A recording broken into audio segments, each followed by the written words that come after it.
مزید ایسے بیان سننے کے لیے چینل کو لائک اور سبسکرائب ہوتی ہے اور اس کے مطابق اس کی تربیت کرنا ہے۔ خلاصہ ہے پورے قرآن کا سورہ الفاتحہ، جو سارے مضامین ہیں پورے قرآن میں وہ سمٹ کے سورہ فاتحہ کے اندر آ گئے ہیں۔ تو اس کا آغاز اللہ کی حمد سے ہو رہا ہے۔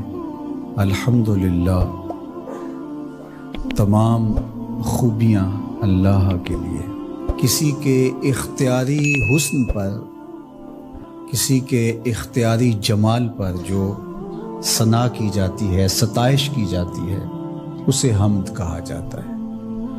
کچھ خوبیاں اختیاری نہیں ہوتی، غیر اختیاری ہوتی۔ اگر کسی کا رنگ سفید ہے، نقوش تیکھے ہیں اور اس کی آنکھیں نرگسی ہیں، اس کے دیگر اعضاء کا توازن بڑا اچھا ہے، تو یہ اس کا اپنا کمال نہیں ہے۔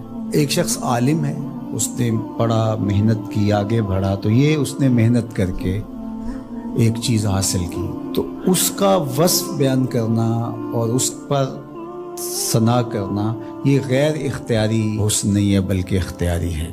تو کمال وہ ہوتا ہے جو چیزیں اختیاری ہوں۔ تو اللہ جل شانہ کی حمد اس لیے کی جاتی ہے کہ اس کی چیزیں، اس کا حسن غیر اختیاری نہیں ہے، وہ اس کا اختیاری ہے۔ اللہ اکبر۔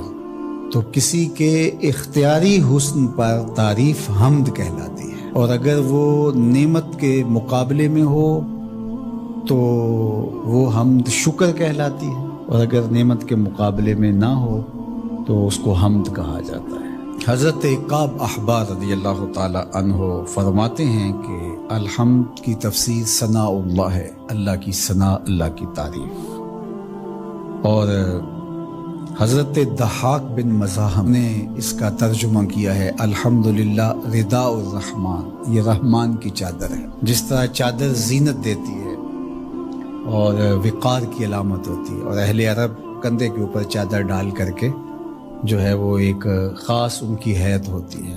یہاں گرمی سردی سے بچاؤ کے لیے چادر لی جاتی ہے، لیکن عرب میں چادر جو ہے وہ زینت کے لیے لی جاتی ہے، اور وہ آپ نے دیکھا ہوگا کہ عرب علماء یہاں کندھے پہ چادر رکھتے ہیں، تو وہ زینت کے لیے ہوتی ہے، ضرورت کے لیے نہیں ہوتی۔ تو اس لیے یہاں جو رداء الرحمن کہا گیا ہے، تو الحمد رحمان کی زینت ہے، وقار کی چادر ہے۔ ثنا کی جتنی بھی قسمیں اور جتنی بھی صورتیں ہیں وہ اللہ کے لیے، وہ ڈائریکٹ تعریف کی جائے تب بھی اللہ کی، انڈائریکٹ تعریف کی جائے پھر بھی اللہ کی ہے۔ یعنی پھول کو کہا جائے کیا خوب پھول ہے تو پھر بھی اللہ کی تعریف، اور کہا جائے سبحان اللہ پھول کو دیکھ کر پھر بھی اللہ کی تعریف، پاکیزگی اللہ کی بولی جا رہی ہے۔